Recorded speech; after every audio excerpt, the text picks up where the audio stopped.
تاکہ وہ مسجد میں داخل ہو جاتا ہے. پھر جب وہ مسجد میں داخل ہو جاتا ہے تو جب تک نماز اس کو وہاں روکے رکھتی ہے وہ نماز ہی میں شمار ہوگا. نماز ذکر و اذکار ہے، نفل نماز آنی، سنت نماز پڑھیں گے، کسی سے بات چیت نہیں. فرض نماز ہونے کے بعد کسی سے بات کر دی تو نماز کی حالت چلے گی. آئے سمجھ میں؟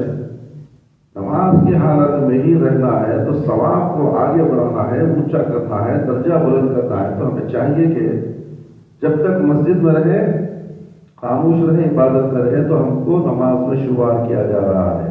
اللہ اکبر. پھر جب مسجد میں داخل ہو جاتا ہے تو جب تک نماز اس کو وہاں روکے رکھتی ہو وہ نماز ہی میں شمار ہوگا. یعنی جماعت کے انتظام میں یا ذکر الہی میں مصروف جب تک مسجد میں رہے گا وہ اللہ کے ہاں نماز کی حالت میں سمجھا جائے گا. اور فرشتے تمہارے ایک آدمی کے بارے میں رحمت کی دعا کرتے رہتے ہیں. پہلا شخص مسجد میں گھس گیا، اذان ہوئی، آ گیا. آنے کے بعد کیا کرنا ہے؟ اسے پڑھنا ہے. پڑھ کو کیا کرنا ہے؟ کون کر رہا ہے؟ اور گیٹ کے پاس میٹنگ. یہ نہیں چلتا. فرشتے دعا نہیں کرتے، لعنت بھیجتے تمہارے اوپر. تحیت المسجد پڑھ کے بیٹھنا ہے، تکبیر تحریمہ کا انتظار کرتے ہوئے، اقامت کا انتظار کرتے ہوئے. جب تمہیں نماز کا ثواب ملنے والا ہے نماز کی حالت میں تم بیٹھے ہوئے ہو. اب تم آئے، گپے مارتے رہے اور نماز نہیں، انتظار نہیں کیے اقامت کا، تو پھر تمہیں ثواب کیسے ملے گا؟ اسی لیے مسجد کے اندر باادب رہنا چاہیے. بیکار کی فضول باتیں یہاں نہیں کرنی چاہیے. انہیں ایسا کریا، انہیں ویسا بولیا، انہیں یہ بولیا، انہیں وہ بولیا. تجھے کیا معلوم، منجے معلوم، جا رہے تو دیکھیں گے، جا رہے. یہ لڑائی جھگڑے بازاری باتیں مسجد میں ہرگز نہ کریں. نماز کا خضوع چلا جاتا ہے، اللہ کا ڈر تمہارے دلوں سے نکل جاتا ہے. شیطان تو یہی چاہتا ہے کہ تمہاری نمازوں کو اچک لے، تمہاری نمازوں کو برباد کر دے.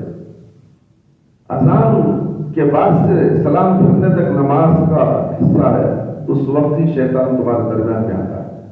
اذان ہو گئی آ جائے گا، اقامت ہوئی بھاگ جائے گا، پھر اقامت ختم ہوئی پھر شیطان آ جائے گا، وسوسے ڈالے گا، پریشان کرے گا تمہیں اور تمہارا دھیان کہیں اور لے جائے گا. اس لیے ہمیں چاہیے کہ ہمیں نماز میں ہی شمار ہونا ہے تو باادب بیٹھیں اور جماعت کا انتظار کریں، ذکر الہی میں مصروف رہیں. جب تک مسجد میں رہے گا وہ اللہ کے ہاں نماز کی حالت میں سمجھا جائے گا. اور فرشتے تمہارے ایک آدمی کے بارے میں رحمت کی دعا کرتے رہتے ہیں جب تک وہ اپنی اس مجلس میں بیٹھا رہے جس نے اس نے نماز پڑھی ہے. نماز پڑھے یہاں بیٹھے، پیچھے چلے جاتا، وہ جگہ سے ہٹ گئے. اسی جگہ سلام پھرنے کے بعد وہیں بیٹھ کر ذکر و اذکار کرو. پیچھے جانے کا نہیں ہے. پیچھے گئے تو فرشتے دعا نہیں کر سکتے. مسجد میں جس جگہ تم نے نماز پڑھی وہ مجلس تمہاری مجلس ہے جہاں تم بیٹھے تھے. تمہارے سجدے کی جگہ تک ہوگا تو تھوڑا سامنے آ سکتے، پیچھے نہیں آ سکتے. پیچھے ہٹنا نہیں، تھوڑا سامنے. جگہ کی تنگی ہے، بیٹھنے نہیں ہو رہا ہے تو تھوڑا سامنے آ جاؤ. بازو والے کو پیچھے جانا نہیں ہے، ارے بیٹھنے نہیں ہو رہا میں پیچھے چل جاتا ہوں. یہ تکلف یہاں نہیں چل رہا. تو سب شادی میں دعوت میں تکلف کر لینا، یہاں نہیں. یہاں تو نیکی کمانا ہے، نماز کی حالت میں ہونا ہے. ذکر و اذکار کرنے کے بعد اٹھ کر نفل نماز پڑھنا وہ بھی عبادت میں شمار ہے، وہ بھی نماز کا سبب ہے. میرے بھائی، میرے دوست اور میرے پیارے بچوں، اللہ سے ڈرو. ہماری نماز اللہ کے پاس قابل قبول ہو. فرشتے کہتے ہیں جس نے اس نے نماز پڑھی ہے، فرشتے کہتے ہیں اے اللہ اس پر رحم فرما. فرشتے کسے کہتے ہیں؟ اللہ کو بولتے اس پر رحم فرما. اپنے لوچ لے کو چھڑ لے بیٹھا رہتا اللہ اس کے اوپر لعنت دیتا. کیا ہونا سو فرشتے اگر لعنت بول رہا ہے تو لعنت ہو جاتی ہے. تو اللہ سے ڈرنا ہے. فرشتے ہماری طاقت میں ہیں, ہمارے بچوں کی طاقت میں ہیں. خاموش رہو, رحم فرما دے اللہ. اللہ کا رحم ہو گیا تو اور کیا ہوگا. دنیا میں بھی ہماری کامیابی, آخرت میں بھی کامیابی. میرے بھائی میرے دوست, اے اللہ اس کو بخش دے, اس پر رحم فرما. اللہ اس کو بخش دے, اے اللہ اس پر رجوع فرما. یہ دعائیں اس کے حق میں اس وقت جاری رہتی ہیں جب تک وہ کسی کو تکلیف نہ پہنچائے. دیکھیے نماز کی عادت میں مجلس میں بیٹھا ہے, ذکروں میں لگا ہے, ذکر چھوڑ کر اسے چھیڑا, اسے ٹوپی اٹھایا, اسے یہ کرے, چلے وضو توڑ جاتا. نماز سے فارغ ہو گئے تو تمہارے لیے اب دعا نہیں ہے, بخشش بھی نہیں ہے, رحم بھی نہیں ہے. تم ظالم ہو گئے, کسی ناحق کو ستا دیے مسجد میں بیٹھ کر. اس کی کوئی غلطی نہیں تھی, اسے لوچ ڈالے. لوچ کو کہیں دیکھ لو پڑ رہا ہے, میں نے لوچا انہیں لوچا. اور سب میں بھی جھوٹ. تو جب اللہ کے گھر میں سب میں بیٹھ کر جھوٹ بولتے تو باہر کتنا جھوٹ بولتے. یہ مسجد تربیت گاہ ہے. اس مسجد میں, اس مدرسے کے اندر جو پڑھتے ہیں بچے, یہ تربیت گاہ ہے. یہاں سے اچھی باتیں, نیک عمل سیکھنا ہے, اور وہ مسجد سے بہتر کوئی اور جگہ ہو ہی نہیں سکتی. ایسے سمجھ لو بات. جب تک بے وضو نہ ہو, وضو ٹوٹ گیا تو بھی حالت خراب ہوگی نماز, یعنی کہ وہ نماز کی حالت میں نہیں رہتے. متفق علیہ. مذکور الفاظ صحیح مسلم کے ہیں. نیزا یا ہا کے فتح اور را کے ساتھ ہے کہ معنی ہے, اس کو نکالتی اور اٹھاتی ہے. صحیح بخاری کی روایت تھی. اس سے معلوم ہوا کہ بازاروں اور گھروں میں اکیلے نماز پڑھنی جائز تو ہے, تاہم جماعت کے ساتھ پڑھنے کی جو فضیلت اللہ رب العالمین نے فرمایا ہے 25, 26, 27 درجے بلند فضیلت. اب اتنے فضیلت ملنے کے بعد کوئی بیوقوفی باہر پڑھ لے گا اکیلے نماز, گھروں میں پڑھ لے گا, بازاروں میں پڑھ لے گا. سمجھ میں آ رہا ہے؟ 25 سے 26, 27 گنا زیادہ. جیسے کہ دیگر روایت میں ہے, نماز دیگر اعمال خیر سے افضل ہے. ہر اچھا کام جو ہے دنیا میں تم کرتے ہو نیکی کا, اس سے بہتر کام نماز, سب سے اچھا کام نماز, سب سے اچھی نیکی نماز. اس کے بعد سب نیکیاں ہی سو. فرض نماز پہلے, اس کے بعد صدقہ خیرات نیکیاں سب بولتے رہنا. سو ایسا کر ویسا کر, سب پہلے نماز. جس کی فرض نمازش نہیں ہے, انہیں نیکی بول کر کیا, کسی کی اصلاح کر کے کیا فائدہ ہے, کوئی اثر نہیں ہوتا. فرشتے نمازی کے حق میں دعائیں خیر کرتے ہیں. فرشتے نمازی کے معنی نماز الگ, نمازی کو تو نماز پڑھنے والا, 5 وقت کی نماز پڑھنے والے کو کیا کہتے ہیں؟ بولو, نمازی کہتے ہیں. اب ہم نمازی ہیں, کون نمازی ہاتھ اٹھاؤ, گروپ کے اندر معلوم ہو جائے گا. کوئی نہیں اٹھایا. اللہ اکبر, افسوس. تمہیں اٹھا جی, سیدھا ڈاوا ہاتھ, سیدھا کیا کرتا. فجر کی نماز بھی پڑھا بچہ ہو, ظہر بھی پڑھا, عصر بھی پڑھا, مغرب بھی پڑھا, عشاء بھی پڑھا, اب انہیں نماز نہیں ہو رہا. انہیں بول سکتا ہے کہ میں نمازی ہوں, 5 وقت کی نماز مسجد میں آ کر ادا کیا اور نمازیوں میں میں شمار ہو گیا, مجھے نمازی کہا جائے. آیا سمجھ میں؟ اور اتنے بچے فیل ہو گئے. نماز پڑھنے کے باوجود بھی نمازی نہیں کہتا ہے. یہ ہے سمجھنا نمازی کسے کہا جاتا ہے. ہر ایک آدمی نمازی نہیں ہو جاتا میرے بھائی میرے دوست. اللہ جسے توفیق دے, اللہ جسے ہدایت دے, اللہ جسے پسند کر لے, اللہ اسے ہدایت دیتا ہے. خود کے گھروں میں ماں باپ سو رہے ہیں, کبھی کبھی پڑھ لیے تو پڑھ لیے, نہیں تو وہ بھی نہیں, وہ بھی نماز میسر نہیں. گھروں میں بیٹھے رہے ہوں گے، سگریٹ پیتے ہوں گے، ٹی وی دیکھتے ہوں گے، بچہ نماز کو جا رہا ہے، آنکھوں کے سامنے دیکھتا بھی ہوگا باپ، مگر اسے احساس نہیں ہوتا. کیوں؟ اللہ اسے پسند نہیں کرتا. ابو العاص عبداللہ بن عباس بن عبد المطلب رضی اللہ عنہ سے روایت ہے کہ رسول اللہ صلی اللہ علیہ وسلم نے اپنے رب تبارک و تعالیٰ سے روایت کرتے ہیں، آپ نے فرمایا کہ اللہ تعالیٰ نیکیاں اور برائیاں نکلی ہیں، پھر اس کی توضیح فرمائی ہے. بس جس شخص نے کسی نیکی کا ارادہ کیا لیکن اسے کر نہیں سکا، اللہ تعالیٰ اس سے اپنے پاس ایک کامل نیکی لکھ لیتا ہے. نیکی کا ارادہ کیا ہے، نہیں کر سکا کسی وجوہات کے بنا پر، جان بوجھ کر نہیں، ارادہ کیا نہیں ہو سکا اچانک، ایسے جب کو اللہ تعالیٰ ایک نیکی لکھ لیتے. سمجھ میں آ رہا ہے؟ اور اگر ارادے کے مطابق اسے کر بھی لیتا ہے تو اللہ تعالیٰ ایک نیکی کے بدلے 10 نیکیاں. اللہ اکبر. ارادہ نیت کر لیے جمعہ کے دن 50 روپے ڈالوں گا، اگر نہیں ڈالا، نہیں کسی حالت سے میسر نہیں ہوئے سے، مگر ارادہ تو تھا مسجد کو تعاون کرنے کا، تو اللہ تعالیٰ اسے 50 روپے لکھ لیتا ہے. 50 نہیں کیا لکھ دیا جاتے ہیں اس کے لیے. اگر ڈال دے تو 10 50 500 نیکیاں. 50 روپے دے وہ دکان والا 500 روپے دیتا ہے، بینک والا دیتا ہے، دینے والا کون؟ کیوں لینا نہیں چاہتے؟ کیوں اللہ کی راہ میں خرچ کرنا نہیں چاہتے؟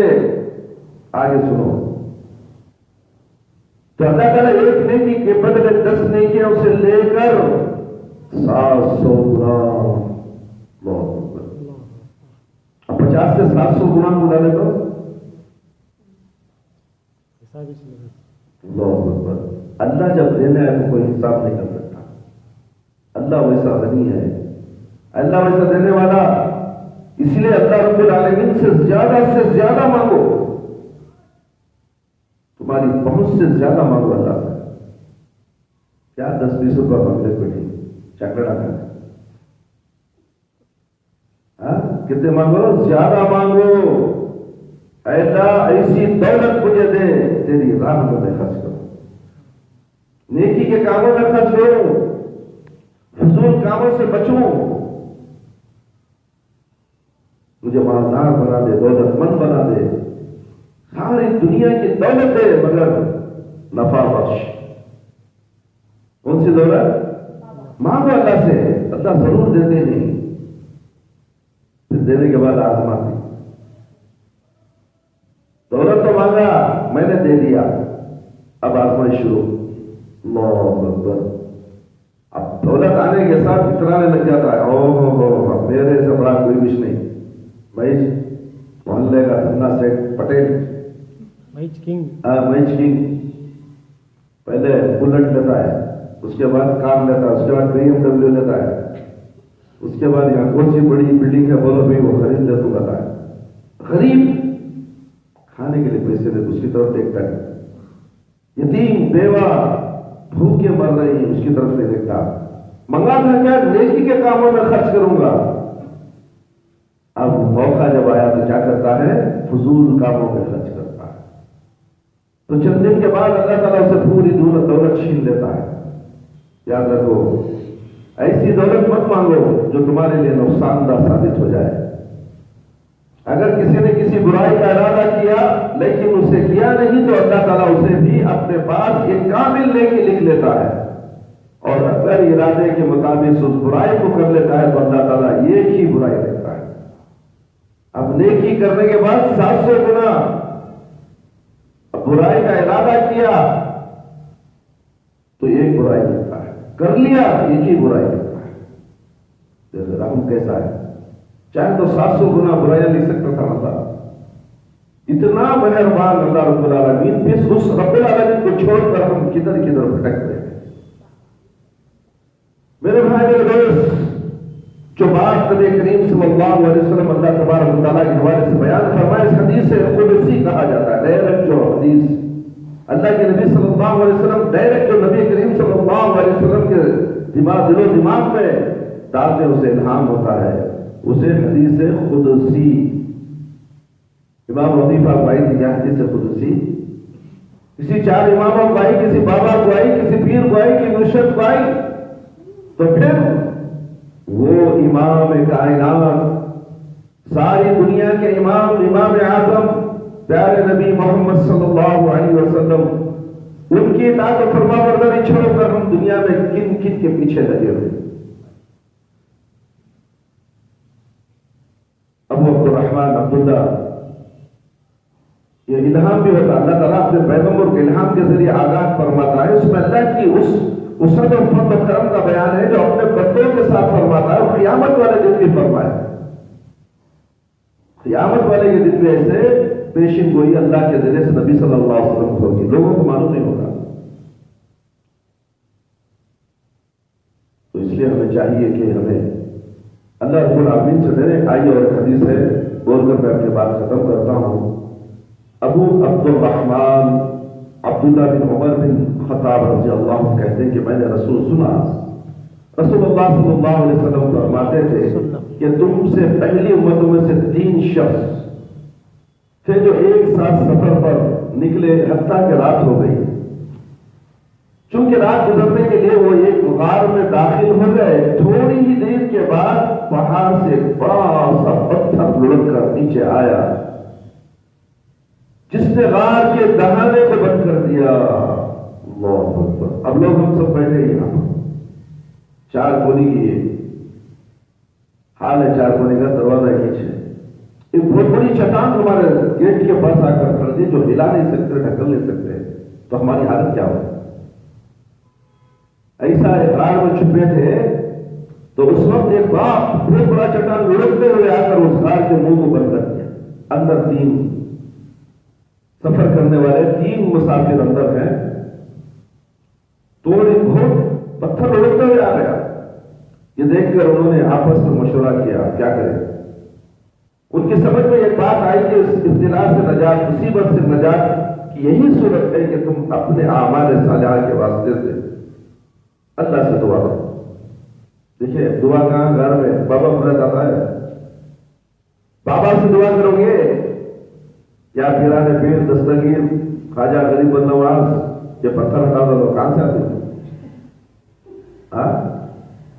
آتی 5 بل کو سڑے نہ پکارتے پکارتے 5 تمہاری خبر۔ وہ رب العالمین سننے والے، غیب کی بات غاروں کے اندر وہ رب العالمین سننے والے، ان کو پکارو۔ چنانچہ انہوں نے اپنے عمل کے حوالے سے دعائیں کی۔ اب یہ عمل سنو، کتنا پیارے عمل تھے ان کے، نیک عمل تھے۔ وسیلہ یہاں دو، وسیلہ کا بیان آ رہا، وسیلہ اس سے لیا جاتا اپنے نیک اعمال کا وسیلہ نبی کریم صلی اللہ علیہ وسلم کے صدقہ طفیل میں دے دو، فلاں بابا کے صدقہ طفیل میں دے دو، فلاں پیر کے صدقہ طفیل میں ہماری دعا قبول کر لو، ان کے ذریعے سے ہم نہ دے دو۔ یہ سب شرکیہ اعمال ہے، شرکیہ کلام ہے، شرکیہ دعائیں ہیں۔ ایسی دعائیں نہیں مانگنا چاہیے، بلکہ اس حدیث سے سبق حاصل کرو کہ اپنے نیک اعمالوں کے ذریعے سے ہم اللہ رب العالمین سے التجا کریں گے۔ وہ کیا نیک اعمال تھے؟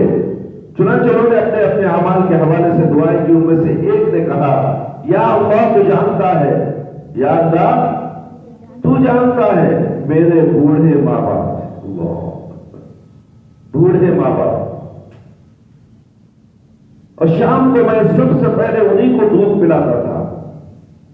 گھر میں بیٹھے تھے ماں باپ، میں ان کو دودھ پلاتا تھا۔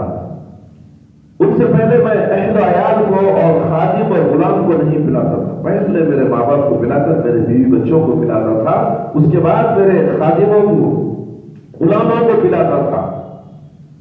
ایک دن درختوں کی تلاش میں دور نکل گیا جنگل میں، واپسی میں وقت زیادہ ہو گیا۔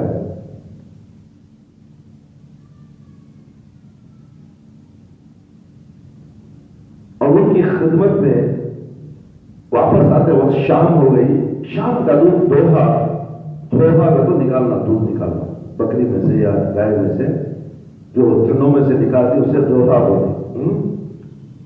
اس سے دلہا اور ان کی خدمت میں لے کر حاضر ہوا تو دیکھا کہ وہ سوئے ہوئے، ماں باپ سو گئے، انتظار کرتے کرتے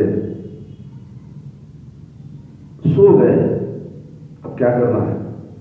سویا تو سوتا بڈھا، چلو جی تلک سوچی گا۔ آج کے زمانے کا انسان یہی بولتا نہیں، اتنا بھی انتظار کرنا نہیں نا، سو گئے، اب سو اٹھائے تو چڑھتی ہوں، چھوڑو بھوکے سو دے۔ آج کی یہ نوجوان نسل اسی طرح سے بگڑی ہوئی نسل ہے۔ کاش کہ یہ حدیث سمجھ جاتے کہ دیکھا کہ باپ، بوڑھے باپ سوئے ہوئے ہیں، اب کیا کریں؟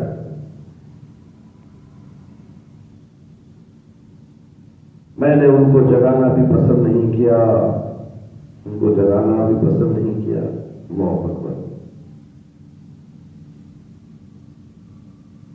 اور اس سے خبر اپنے اہل و عیال اور غلاموں کو دودھ پلانا بھی گوارا نہیں کیا۔ اللہ اکبر۔ دیکھیں، بیوی بچہ کو بھی دودھ نہیں، غلام کو بھی نہیں، نوکر کو بھی نہیں، کسی بھی نہیں، ماں باپ بھی نہیں پیا تو میں سب کو پینا کیا؟ میرے بیوی بچے بھی نہیں کھلاتا۔ میں دودھ کا پیالہ ہاتھ میں پکڑے ان کے سرانے کھڑا اور ان کے جاگنے کا انتظار کر رہا تھا، جبکہ بچے بھوک میں مارے بل بلا رہے تھے، میرے قدموں میں پڑے ہوئے تھے۔ بچے بھوک سے بلبلا اٹھے اور میرے قدموں میں پڑے ہوئے، ابا جان ہمیں دودھ پلا دو، میرے پیارے ابا جان ہمیں دودھ دے دو۔ مگر استاد نے نہیں، میرا باپ دودھ نہیں پیا، میری ماں دودھ نہیں پی، سو گئے، نیند سے میں نہیں جگا سکتا، جب اٹھیں گے میں ان کو دودھ دوں گا، پھر دوسروں کو دودھ۔ اللہ اکبر۔ کیسے نیک لوگ تھے، کتنا بڑا احترام تھا ماں باپ کا۔ آج بچے ماں باپ کو اپنے پیر کی جوتی سمجھتے ہیں، اپنے پیر کی جوتی دھتکار دیتے ہیں، حقیر سمجھتے ہیں۔ جو مرد کھانا کھایا تو بچا تو کھانا، وہ ماں باپ بوڑھوں کو دینے والے آج کی نوجوان نسل۔ انہیں ایک آدمی دیکھو، اللہ اکبر، حتیٰ کہ صبح ہو گئی، وہ بیدار ہوئے، میں نے انہیں ان کے شام کے حصے کا دودھ پلایا اور انہوں نے پیا۔ یا اللہ، یہ نیک کام، اگر یہ کام میں نے صرف تیری رضا کے لیے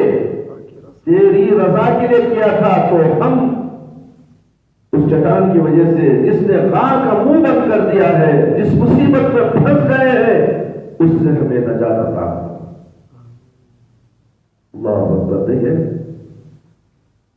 اللہ کی رضا کے واسطے ماں باپ کی عزت کرو، اللہ خوش ہوتا ہے، تمہارے گناہوں کو مٹا دیتا ہے، تمہاری مصیبتوں کو دور کر دیتا ہے۔ تم ماں باپ کو کیا سمجھتے ہو؟ اللہ اکبر، اللہ اکبر۔ بہت بڑا اللہ کے بعد اگر کسی کا مقام ہے تو ماں باپ کا مقام۔ کسی کی ماں ہے تو اس کی ماں باپ، باپ اور ماں کا سبب ماں کے ذریعے سے لے لے، تو دونوں بھی جنت تیرے لیے۔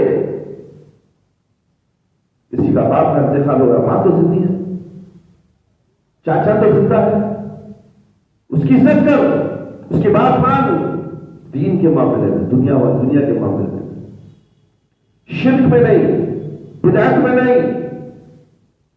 اللہ اکبر۔ سوچو تو صحیح، اس کے بعد کیا ہوا؟ اس دعا کے نتیجے میں وہ چٹان تھوڑی سی سرک گئی، دعا قبول کر لی۔ وہ عمل ایسا تھا کہ اللہ دعا قبول کر دیا، وہ چٹان سرک گئی۔ دوسرے شخص نے دعا کی، یا اللہ، میری چچا زاد بہن تھی جو مجھ سے زیادہ محبوب تھی، اور دوسری روایت کے الفاظ یہ ہے کہ میں اس سے اتنی شدید محبت کرتا تھا جتنی کہ زیادہ سے زیادہ محبت مردوں کو عورتوں سے ہو سکتی ہے۔ بس میں نے ایک مرتبہ گناہ کی طرف توجہ ہو رہی ہے، یہ گناہ ہے، کبیرہ گناہوں میں شمار ہے، زنا کرنا۔ یاد رکھو، اس سے اپنی نفسانی خواہشات پوری کرنے کا ارادہ کیا، لیکن وہ آمدہ نہیں بھی، اس نے انکار کر دیا، حتیٰ کہ ایک وقت آیا کہ خاص سالی نے اسے میرے پاس آنے پر مجبور کر دیا. زنا کی دعوت دیا وہ عورت کو، اس لڑکی کو، مگر اس نے انکار کر دیا. مگر ایسا وقت آ گیا کہ بھوکمری آ گئی تو اس کے پاس وہ دوڑ کر لڑکی آئی کچھ کھانے کو مانگنے کے لیے، موقع کا فائدہ اٹھانا شروع. قحط ساری نے اسے میرے پاس آنے پر مجبور کر دیا. میں نے اسے اس شرط پر 120 دینار دیے کہ وہ میرے ساتھ خلوت اختیار کرے. اللہ اکبر، میرے ساتھ زنا کرے. سمجھ میں آ رہا ہے؟ 120 دینار خلوت میں کیا ہے؟ اکیلے کوئی بھی نہیں، میاں اور لڑکا اور لڑکی ہے تو خلوت ہو جاتا ہے. لڑکے بھی لڑکوں سے محبت کرتے ہیں خلوت میں. ارے گدھو، یہ بھی حرام ہے. کوئی لڑکا کسی لڑکے سے محبت کرتا ہے، بوس و کنار بھی کر دیتا ہے، اسی کو خلوت کہا گیا ہے. خلوت میں کوئی نہ رہے گا. لڑکے دونوں لڑکے، نوجوان لڑکے خلوت میں نہ بیٹھے، ایک جگہ نہ رہے، گروپ میں نہ رہے، شیطان تیسرا وہاں آ جاتا ہے. لوٹ کا کام کروانے کے لیے اسے اکسا دیتا ہے. یاد رکھو، بہت اہم بات بتا رہا ہوں میں تمہیں. اللہ اکبر، اللہ اکبر. سمجھتے ہو؟ اسی لیے اللہ سے ڈرو. برائی کسی نہ کسی حالت میں تمہیں آ کر دبوچ لیتی ہے. شیطان تمہارے پیچھے رہتا ہے کیونکہ تم مدرسے میں پڑھنے والے بچے، قرآن اور حدیث کا علم حاصل کرنے والے بچے، حافظ قرآن ہونے والے بچے، ان کے پیچھے تو رات دن شیطان سر پھوڑ کر پیچھے ہوتا ہے کسی نہ کسی طرح سے. اسے مدرسے سے اور مسجد سے دور کر دیا جائے تو ایسے گناہ ہوتے ہیں میرے بھائی میرے دوست. وہ میرے ساتھ خلوت اختیار کرے، چنانچہ وہ آمادہ ہو گئی، مجبور تھی بھوک کے مارے. جب میں اس پر قادر ہوا اور وہ میرے قابو میں آ گئی. دوسری روایت کے الفاظ ہے، جب میں اپنی نفسانی خواہش پوری کرنے کے لیے اس کی دونوں ٹانگوں کے درمیان بیٹھ گیا تو اس نے کہا اللہ سے ڈر. اللہ اکبر. پیسے بھی لے لیے، ارادہ بھی ہو گیا. جب وقت آ گیا زنا کے قریب پہنچنے کا تو لڑکی نے کہا اللہ سے ڈر. اللہ اکبر. کیا حالت ہوئی ہوگی، کیا حالت ہوئی ہوگی اس وقت اس آدمی کی. وہ لڑکی زنا کے بجائے کہتی ہے کہ اللہ سے ڈر. اس مہر کو ناحق مت توڑ. اللہ اکبر. یہ کسی کے اور کی امانت ہے، اس مہر کو مت توڑ. نوجوان لڑکی تھی، شادی کے بعد کسی اور کی ہونے والی تھی، مگر اس نے زنا کی نیت اس سے کی تو اس نے کہا اللہ سے ڈر، اس مہر کو مت توڑ. اس کے ان الفاظ سے یا اللہ، یا اللہ تیرا خوف مجھ پر طاری، تیرا خوف مجھ پر طاری ہو گیا. جب لڑکی اتنے الفاظ، دو الفاظ تھے، اللہ سے ڈر، اس مہر کو مت توڑ، تیرا خوف میرے دل میں آ گیا. اللہ اکبر. اور میں نے اس سے دور ہوں، اسے چھوڑ دیا،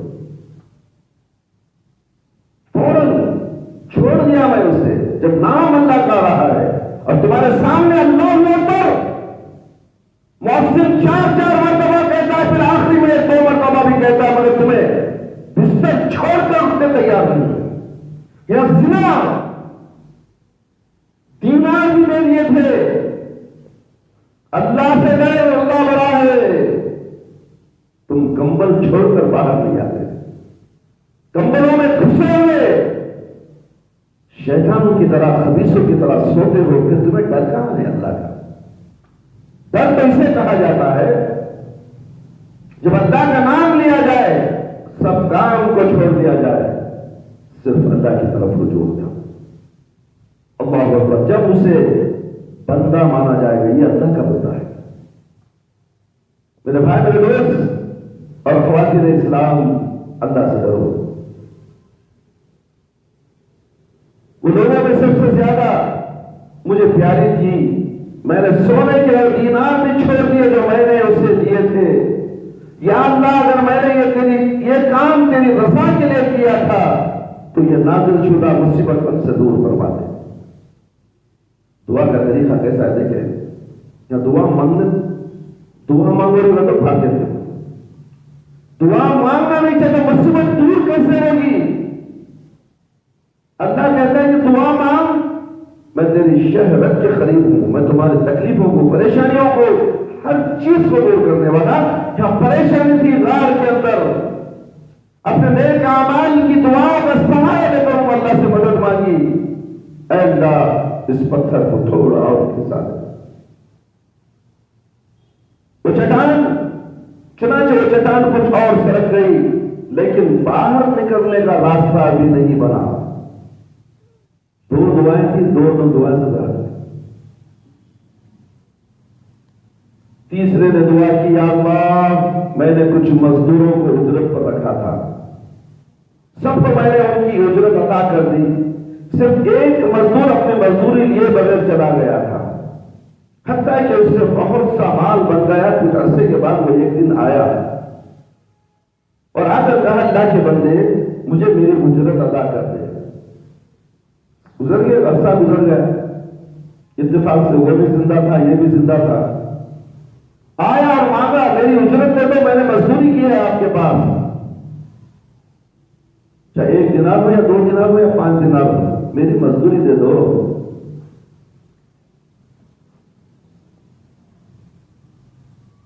صرف ایک مزدور اپنی مزدوری لیے بغیر چلا گیا. میں نے اس کی مزدوری کے رقم کو کاروبار میں لگا دیا ہے. کوئی کاروبار میں لگانے والا،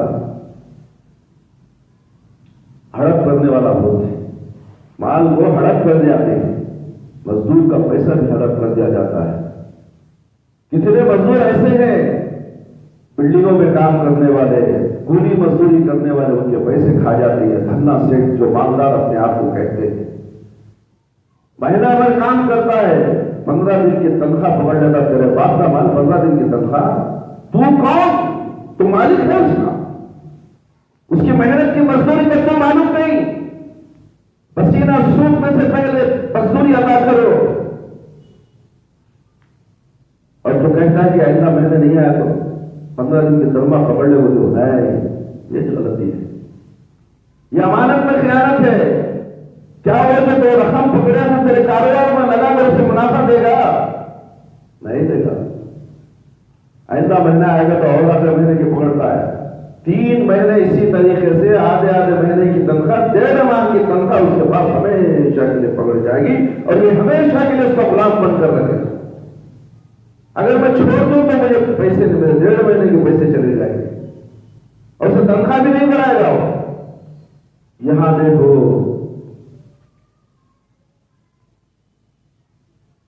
حتیٰ کہ اس سے بہت سا مال بن گیا. کچھ عرصے کے بعد وہ ایک دن آیا اور آ کر کہتا کہ بندے مجھے میری اجرت ادا کر دے. میں نے کہا یہ اونٹ، گائے، بکریاں، غلام جو تجھے نظر آ رہے ہیں یہ سب تیری اجرت کا مال ہے، ثمر ہے، پھل ہے. اس لیے اس نے کہا اللہ کے بندے مجھ سے مذاق نہ کر، اتنا بڑا مال، اونٹ، بکریاں، گائے، مزدور، غلام، سب کچھ تیرا ہے، لے کے جا. میں تجھ سے مذاق نہیں کر رہا، حقیقت بیان کر رہا ہوں. چنانچہ میری وضاحت پر سارا مال لے گیا. اس میں سے اس نے کچھ نہ چھوڑا، پورا لے گیا. کئی کو یہ لے رہا، یہ کہیں کو چھوڑ رہا نہیں، خاموش رہے. یہ پورا مال تیرا ہے، بولے پورا مال لے کر گیا. اس نے کچھ نہ چھوڑا. یا اللہ اگر میں نے یہ کام صرف تیری رضا کے خاطر کیا ہے تو یہ مصیبت جس میں ہم پھنسے ہوئے ہیں دور کر دے. بس وہ چٹان بالکل سرک گئی اور غار کا منہ کھل گیا اور سب باہر نکل آئے. یہ بخاری اور مسلم کی حدیث. اس حدیث سے ہمیں معلوم ہوا کہ نیک اعمال کے وسیلے سے دعا کرنی جائز ہے. کسی پیر، مرشد، ملا، مفتی، اماں، بابا، نانی، دادی نہیں، دعا کے اندر کسی کا وسیلہ نہیں چلے گا، تم خود تمہارے اعمال نیک صالح کے ذریعے دعا مانگو۔ اللہ کے نبی صلی اللہ علیہ وسلم کے صدقے طفیل میں بھی تم دعا نہیں مانگ سکتے، اللہ تو غیر سننے والا تمہارا، اللہ کو کسی کے سہارے کی ضرورت نہیں، تم بہانے لگاتے ہو۔ بادشاہ سے ملنے کے لیے وزیر کی ضرورت ہے، ارے کہاں کا وزیر، بادشاہ تو کہتا ہے کہ میں تمہاری رگ کے قریب ہوں، تم پکارے تو صحیح، تمہاری پکار پر سننے والا نہیں۔ سمندر کے اندر کالا پانی، کالا پہاڑ، دونوں پہاڑوں کے بیچ میں کالی چونٹی مجھ سے کہتی ہے اللہ میں بھوکی ہوں، مجھے کھانا دے۔ اس کی آواز سننے والا وہ رب العالمین کیا تمہاری آواز نہیں سنے گا؟ اللہ تو کہتا ہے کہ میں تمہارے شہر کے قریب ہوں، اور تم بابا کے وسیلے سے مانگتے ہو۔ خواجہ غریب نواز دے گا، دستگیر دے گا، چشتی دے گا، پشتی دے گا، کون دے گا؟ کوئی دینے والی، سب بھکاری اللہ کے سامنے۔ ساری دنیا کے لوگ بھکاری ہیں، بادشاہ سے لے کر فقیر تک بھکاری، ہم بھی بھکاری ہیں۔ اے اللہ ہم تیرے در کے بھکاری، ہمیں عطا کر، اس مصیبت سے دور کر، یہ بیماری سے دور کر، اس بیماری سے نجات دے۔ کوئی ملا، مولوی، مفتی، حامد، حاکم، کوئی بھی وہ عامل ہو، کوئی کسی کو بچا نہیں سکتا، کوئی شفا نہیں دے سکتا سوائے رب العالمین۔ تاہم توسل اس ساتھ ایک بدعی عمل ہے جس سے اجتناب کیا جائے، وسیلہ دوسروں کے ذریعے سے مانگنا، کیونکہ ایک تو اس پر کوئی شرعی دلیل نہیں ہے، دوسرا یہ خیر القرون کے تعامل کے خلاف ہے، دوسرا والدین کی خدمت کو اولویت دی جائے، حتیٰ کہ بیوی بچوں سے بھی زیادہ والدین کی خدمت کرو، تیسرا اللہ کے ڈر سے گناہ سے رک جانا یہاں فضیلت والا عمل ہے، چوتھا مزدوروں کے ساتھ اچھا معاملہ کیا جائے، جس کا حق رہ گیا ہو اسے بہتر طریقے سے ادا کیا جائے، پانچویں بات اخلاص، خشوع و خضوع اور الحاق و زاری سے کی گئی دعا قبول ہوتی ہے، دل کے ساتھ، اخلاص کے ساتھ، ایک جھٹ ہو کر، سمجھ میں اللہ رب العالمین سے روتے ہوئے، گڑ گڑاتے ہوئے، رات کے اندھیرے میں رات کو 3 بجے اٹھو، تہجد کی نماز میں جو پریشان ہے، لاعلاج بیماری میں مبتلا ہے، شیطان زدہ ہے، آفات زدہ ہے، جادو زدہ ہے، نظر بد کے اندر مبتلا ہے، ان کو چاہیے کہ رات میں 3 بجے اٹھے، ساری دنیا سوئی ہوئی ہے، مانگو، کسی بابا کے در جانے کی ضرورت نہیں، مانگو، اللہ تعالیٰ تمہاری بیماریوں کو دور کرنے والا ہے، تمہارے پریشانیوں کو دور کرنے والا ہے، تمہارے گھر کی ہر حالت کو دور کرنے والا ہے۔ مانگنے کا طریقہ پیارے نبی صلی اللہ علیہ وسلم نے تمہیں بتایا، مگر تم کسی غیر نقل و خیرے کے پیچھے بھاگتے ہو، پھر بھی کہتے ہو کہ ہم مسلمان ہیں، با مہذب ہے، کہاں کے مہذب ہو تم؟ مذہب سے کوئی تعلق ہی نہیں ہے تمہارا، اسے بہتر طریقے سے اللہ رب العالمین عطا کریں گے۔ اللہ تعالیٰ اپنے بندوں کی خرف عادت کے طور پر بھی مدد فرماتا ہے، جس سے کرامت کہا جاتا ہے، وہ انبیاء علیہ السلام کے معجزوں کی طرح اولیاء اللہ جو اللہ رب العالمین نے جس سے اولیاء اللہ بنایا ہے، ان کی کرامات بھی برحق ہے، تاہم معجزات اور کرامات دونوں صرف اللہ کی مشیت سے ظہور پذیر ہوتے ہیں۔ کوئی بابا فلانا کام کر لیا کرامت ہو گئی، یہ نہیں، یہ بابا تو نماز ہی نہیں پڑھتا تھا، کرامت کہاں سے کرے گا؟ بابا کے کرامت اور معجزات نہیں میرے بھائی میرے دوست، اللہ جسے اولیاء اللہ بنا دے، جیسے انبیاء علیہ السلام ہے، اسے ہم اولیاء اللہ مانتے ہیں، صحابہ اکرام کو ہم اولیاء اللہ مانتے ہیں، بزرگ مانتے ہیں۔ یہ دنیا کے لوگ جو ہے وہ بزرگ کیسے ہو سکتے ہیں؟ جھوٹ پر زندگی گزرتی ہے، لوگوں کا مال ہڑپ پر کھا جاتے ہیں، نماز نہیں پڑھتے، بیڑی سگریٹ پینے والے، پان پڑا کھانے والے، سامنے آئے تو بدبودار منہ لے کر آتے ہیں، کیا ان کی دعائیں اللہ قبول کرے؟ اور مصیبت میں پڑنے والے، کیا یہ اللہ والے ہو سکتے ہیں؟ گانجا مارنے والے، شراب پینے والے، اللہ ان کو تم نے اولیاء اللہ بنا دیا۔ افسوس سر افسوس، مسلمان جسے دیکھ کے شرمائے، کون؟ یہود۔ یہ تو اہل خبیث ہے میرے بھائی اور دوست، ان سے بچ کر رکھو۔ ایسا نہیں ہے کہ انبیاء علیہ السلام اولیاء جب چاہے معجزات اور کریمات کا اظہار کر سکتے ہیں، جب چاہے وہ کوئی بھی نہیں کر سکتے۔ اللہ کا حکم ہوتا ہے، جب اللہ کا حکم ہوتا ہے تو معجزات ان کے ذریعے سے کراتا ہے تاکہ لوگ دیکھ کر ایمان لے آئے۔ جیسا کہ ایک چھوٹی سی مثال ہے، اللہ کے نبی صلی اللہ علیہ وسلم سے کہا گیا کافر مشرکین اس چاند کے 2 تگڑے ٹکڑے کر کے دکھاؤ، تو اللہ کے نبی صلی اللہ علیہ وسلم پریشان ہو گئے، تو اللہ نے کہا نہیں، پریشان ہونے کی ضرورت نہیں، ان کو دکھاؤ معجزہ۔ آپ اپنی شہادت کی انگلی چاند کی طرف کرو، بیچ میں آگے کرو، چاند 2 ٹکڑے ہو گئے۔ چاند 2 ٹکڑے ہو گئے، ساری دنیا کے لوگوں نے دیکھا۔ آج چاند 2 چاند ہے کہتے ہیں لوگ، کتنے چاند ہیں؟ کوئی 2 کہتا ہے، کوئی 3 کہتا ہے، کوئی 4 کہتا ہے۔ آج بھی، کل بھی، پرسوں کو بھی، پرسوں کو بھی، ترسوں کو بھی، دادا باپ دادا کی جاگیر۔ دین کسی کے باپ کی جاگیر نہیں ہے، دین تو وہ ہے جو اللہ نے نبی کریم صلی اللہ علیہ وسلم کی شریعت میں بھیجا۔ وہ چاند کے 2 ٹکڑے ہوئے اور دیکھا کس نے؟ ہندوستان کے کیرلا کے راجا نے دیکھا۔ اٹھاؤ نہیں، تمہارے باپ نے دیکھا نہیں، دیکھا کون؟ راجا ہندو کیرلا میں سے دیکھ رہا کہ چاند کے 2 ٹکڑے ہو گئے۔ آج کیرلا میں چاند دکھتا ہے تو کہتے ہیں یہ ہمارا چاند نہیں، ان کا چاند، ہمارا چاند سبا دکھتا کہتے۔ کون بولے؟ امام صاحب بولے، حاجی صاحب بولے، ہلال کمیٹی کے صدر صاحب بولے، کون ان آسمان سے اتریا؟ کھجور بیٹھ گیا؟ کون انہیں آسمان سے اتریا؟ سو اللہ جیسے نبی کو شریعت دے کر بھیجا، وہ بول رہے کہ ساری دنیا کے لیے کی چاند، اور راجا دیکھ کر سیدھے مدینہ چلے گیا، چار لے کر تحفہ لے کر گیا۔ اٹھا کر دیکھو، تاریخ اٹھا کر دیکھو، آپ کو معلوم ہو جائے گا۔ تاریخ دیکھنے کے بعد بھی تم اندھے ہو، بہرے ہو، گنگے ہو۔ ساری دنیا میں عید ہوتی ہے تو ہندوستان میں نہیں، 2 3 دن عید ہے۔ اماں کی عید، بابا کی عید، اس کے بعد چچا کی عید، چچانی کی عید۔ کیسا بنایا، مذاق بنا دیا۔ ہندو گنیشا کی عید بناتا ہے تو آج عید ہے، اماواس آج کا تو آج ہی چاہیے، اماواس بناتا ہے، شیوراتری آج ہی۔ ہندو جس دن عید ہے مقرر کر دیا، اسی دن عید بناتا ہے۔ ہمارے پاس آگے پیچھے ہندو مذاق اڑا رہا ہے۔ یہ چاند کو ماننے والے، چاند گرہن پہ نماز پڑھنے والے یہ لوگ چاند کو نہیں مانتے، 2 چاند نہیں بولتے ہیں۔ اللہ اکبر، دن تو ہمارا مذاق تھا۔ تو اس نے راجا کہاں گیا؟ مدینے گیا، اللہ کے نبی صلی اللہ علیہ وسلم سے ملاقات کی، ہاتھ میں بیعت کی، مسلمان ہوا، کلمہ پڑھا۔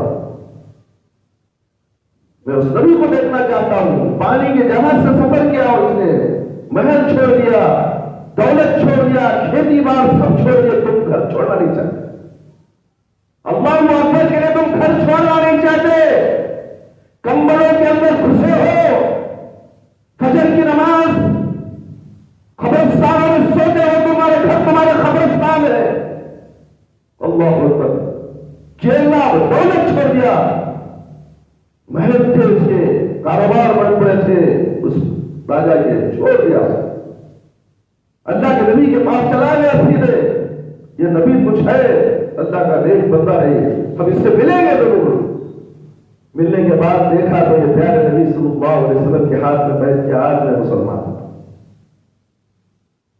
اللہ نے آپ کے ذریعے سے معجزہ کر دکھا دیا ہے، میں ایمان لاتا ہوں۔ ہم ایمان لانے والے نہیں، ہم امام ابو حنیفہ کے پیچھے چلنے والے، ہمیں فلانے امام کے پیچھے چلنے والے، امام اعظم کائنات کے امام پیارے نبی محمد صلی اللہ علیہ وسلم کے آگے تم کسی امام کو کھڑا کر، افسوس ہے تم پر، تمہارے مذہب پر، تمہارے ایمان پر، اسی لیے تم دھکے کھاتے پھرتے ہو۔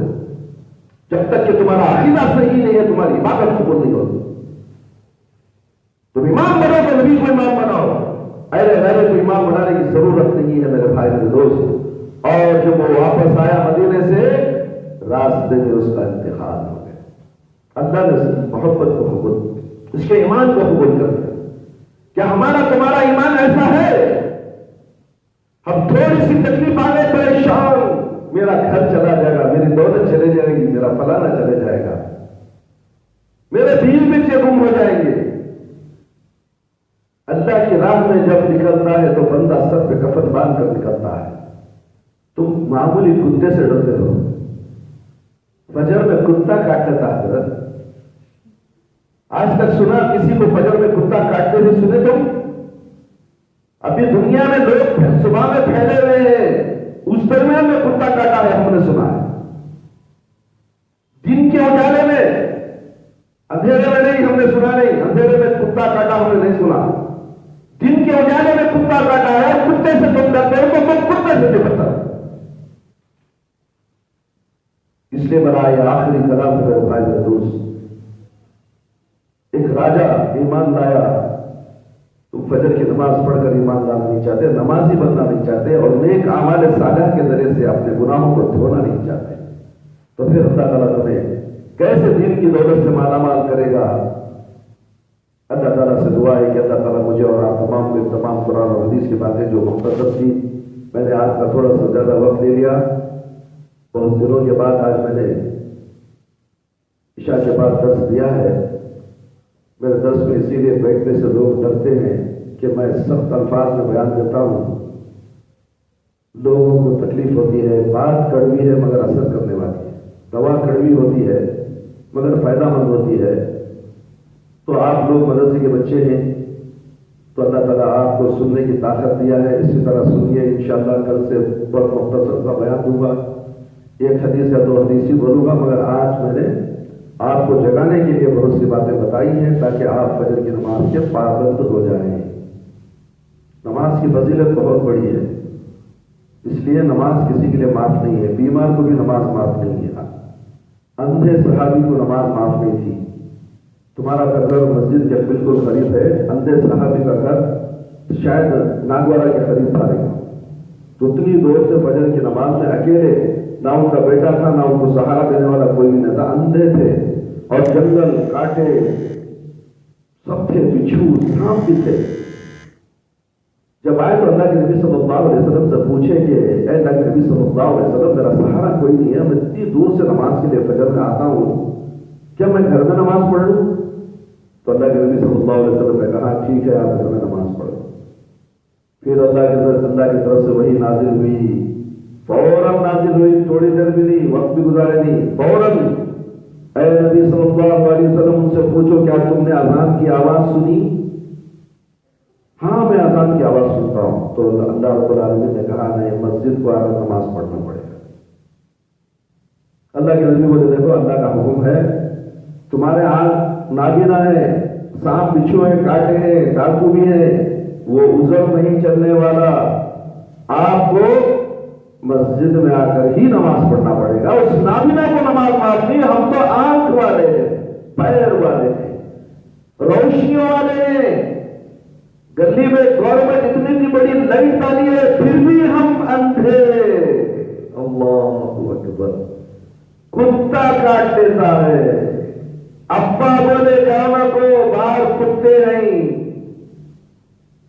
بارش کے بوچھاڑ پڑ رہی ہے، ابا بولے گھر میں نماز پڑھنے، باہر گیا تو درد سر آ جائے گا، کرونا پھیلا ہوا ہے۔ کون کون نماز پڑھ کر کرونا میں مر گیا میرے بھائی؟ نہیں، اس سب موت کا ڈر نہیں، کرونا سے مر جائے گا، کتا کاٹ کو مر جائے گا۔ اللہ اگر موت اگر اس میں رکھا ہے تو ضرور تم کتے کے ذریعے ہی مرو گے، کرونا کے ذریعے ہی مرو گے۔ موت کسی کو چھوڑنے والی نہیں، موت سے کسی کو چھٹکارا نہیں، کل نفس ذائقۃ الموت، ہر انسان کو موت کا مزہ چکھنا ہے، کوئی اب تو کوئی آگے کوئی اس کے بعد، ہر ایک کو جانا ہے۔ اب جانا ہے تو ہمارے اعمال صالحہ کیا ہے وہ لے کے جائیں گے، وہ پٹارا لے کے جانا ہے، دنیا کا پٹارا تو دنیا میں رہے گا، ہمارے اعمال ہمارے ساتھ، ہمارے سے پہلے دنیا میں رہنے سے پہلے ہمارے اعمال وہاں چلے گئے۔ کیا ہم نے اس کی تیاری کی؟ کیا ہم نے اس کی طرف حساب کتاب لیا، اس کا جائزہ لیا، اس کا محاسبہ کرا؟ تو پھر ہم کیسے مسلمان بلا خوف کی زندگی ہم گزار رہے ہیں۔ اچانک اسرائیل علیہ السلام آئیں گے اور ہنستے ہوئے مسکراتے ہوئے اس شخص سے کہیں گے اے نیک شخص، اے نیک روح چل ہمارے ساتھ. اور اسرائیل السلام آئیں گے ایسے برے شخص کے پاس بھیانک قسم کے بن کر آئیں گے. اے بدروح بدمسیح شخص نکل اس کے قدم سے. کیا حالت ہوگی اس وقت جب تم دیکھ لو گے اسرائیل علیہ السلام کو تمہاری ہوا خارج ہو جائے گی. دنیا بھول جاؤ گے. اصل حقیقت معلوم ہو جائے گی ہمارا عقیدہ کیا تھا دنیا کے اندر. ہم کن کن کے پیچھے چلتے رہتے نبی کو چھوڑ کر اللہ کو چھوڑ کر. کن کن کے پیروی کرتے تھے. کن کن کی نمازیں ہمیں پڑھی. اللہ کی نماز اللہ نے جو نماز سکھائی تھی نبی صلی اللہ علیہ وسلم کو نماز کی ہمیں ضرورت نہیں ہے. ہمارے امام صاحب جو بولے مسجد کے وہی نماز پڑھوں گا. ہاتھ نیچے ہی مانوں گا. رفع دل نہیں کروں گا. آمین زور سے نہیں بولوں گا. پیر سے پیر نہیں لاؤں گا. کیونکہ ہمارے مذہب میں ہمارے امام تیرا مذہب گزار رہی. تو نے الگ بنا لیا مذہب. اللہ نے بھیجا یہ مذہب نہیں. پیارے نبی صلی اللہ علیہ وسلم کے اوپر مذہب اترا اسلام. سنا لی تمہیں جمعہ کے خطبے میں کیا کہا. انسان فطرت اسلام میں پیدا ہوتا ہے. اس کے ماں باپ اسے مجوسی مشرک بدعتی نہ جانے کیا کیا بنا دیتے ہیں. جیسے ہی وہ چلتے جاتے ہیں بچہ بھی ان کے پیچھے ویسے ہی چلتا ہے.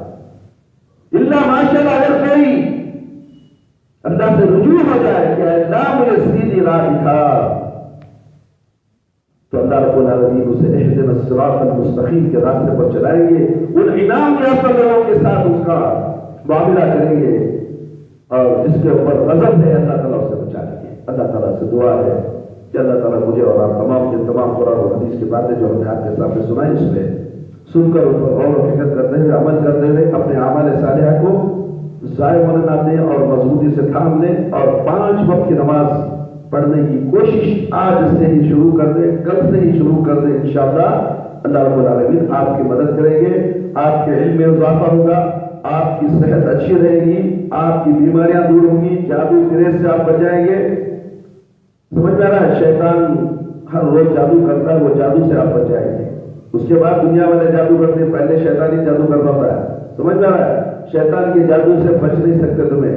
جب تمہیں اللہ کے ساتھ رہو گے اللہ کے ذکر و اذکار کرو گے تو شیطان تمہارا قریب نہیں ہے. شیطان کا جادو بھی تمہیں نہیں چلے گا. اور جب فجر کی نماز ٹوٹ جائے تو جادو ٹوٹ جاتی ہے. تو پھر ایک فرشتہ تمہارے ساتھ رہتا ہے رات کے عشاء کی نماز تک. پھر رات کی عشاء کی نماز پڑھ لے تو ایک فرشتہ فجر تک تمہارے ساتھ رہتا ہے. تو پھر شیطان کیسے داخل ہوگا. کیسے جادو کا اثر ہوگا. اس لیے فجر کی نماز اور 5 وقت نماز اور عشاء کی نماز بہت ضروری ہے. اللہ تعالیٰ مجھے اور آپ کو 5 وقت نمازی بنا دے. وقت پر نماز پڑھنے والا بنا دے. ہماری نمازوں میں خشوع اور خضوع عطا فرمائے. ہماری جائز دعاؤں کو قبول فرما لے. ہمیں شرک سے بچا لے. بدعت سے بچا لے. اللہ ہم سب کو صراط مستقیم پر چلا دے. اللہ ہمارے والدین رشتہ دار جو اس دنیا سے جا چکے ہیں اللہ ان کی مغفرت فرما دے. اگر وہ قابل رحم ہے تو اللہ قبر کے عذاب سے بچا لے. جہنم کی آگ سے بچا لے. قبر کے سوالات بالکل آسان فرما دے. قبر کی تاریکی کو روشنی میں بدل دے. میدان حشر میں رسوائی سے بچا لے. اے اللہ ہمیں موت دے تو ایمان کی حالت میں موت دے. جب ہماری روح ہمارے جسم سے نکلے تو اللہ ہماری زبان پر کلمہ لا الہ الا اللہ محمد رسول اللہ جاری رہے. ربنا تقبل منا انك انت السميع العليم وتب علينا انك انت التواب الرحيم. سبحان ربك رب العزة عما يصفون وسلام على المرسلين والحمد لله رب العالمين. يا حي يا قيوم برحمتك استغيث.